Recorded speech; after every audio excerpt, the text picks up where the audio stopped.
न्यायालयाविरोधात मंदिर महासंघ आक्रमक. प्रस्तावित कायदा देवस्थानांच्या अस्तित्वावर घाला असल्याचा आरोप. मसुदा तत्काळ मागे घेण्याची मागणी.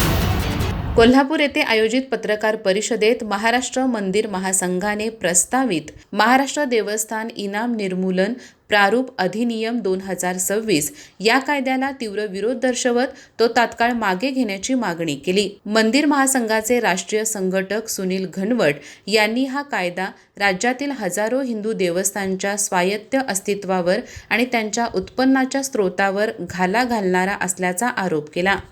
यावेळी मंदिर महासंघाचे कोल्हापूर जिल्हा समन्वयक प्रसाद कुलकर्णी यांनी सांगितले की स्वातंत्र्यपूर्ण काळापासून विविध राज्यांनी देवस्थानच्या धार्मिक कार्यासाठी इनाम जमिनी दिल्या आहेत. महाराष्ट्र सार्वजनिक विश्वस्त व्यवस्था अधिनियम 1950 नुसार देवस्थानची मूर्ती ही कायदेशीर व्यक्ती मानली जाते आणि त्या जमिनीची मालकी देवतेकडे असते. मात्र प्रस्तावित कायद्यातील कलम 3 आणि 4 नुसार या जमिनीचे हक्क रद्द करून त्या वहिवाटदार किंवा पुजाऱ्यांच्या नावे करण्याचा प्रयत्न होत असल्याने भविष्यात मंदिराची आर्थिक स्वायत्तता धोक्यात येण्याची भीती व्यक्त करण्यात आली. या कायद्यात वक्फ बोर्डाच्या जमिनींना वगळण्यात आल्याबद्दल महासंघाने आक्षेप घेतला. केवळ हिंदू देवस्थानच्या जमिनीचे निर्मूलन करणे हे संविधानातील समानतेच्या अधिकाराच्या विरोधात असल्याचा आरोप करण्यात आला. तसेच महसूल अधिकाऱ्यांच्या निर्णयाविरोधात न्यायालयात दाद मागता येणार नाही अशी तरतूद ही भाविकांच्या घटनात्मक अधिकारांवर प्रहार असल्याचे सांगण्यात आले.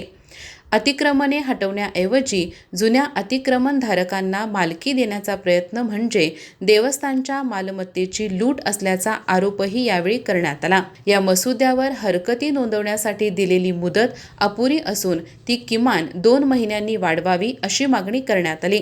दरम्यान शासनाने गुजरातप्रमाणे अँटी लँड ग्रॅबिंग कायदा लागू करून देवस्थान जमिनींना संरक्षण द्यावे. तसेच 7/12 उतार्यावर देवस्थान जमीन प्रतिबंधित सत्ता प्रकार अशी नोंद करावी अशीही मागणी करण्यात आली.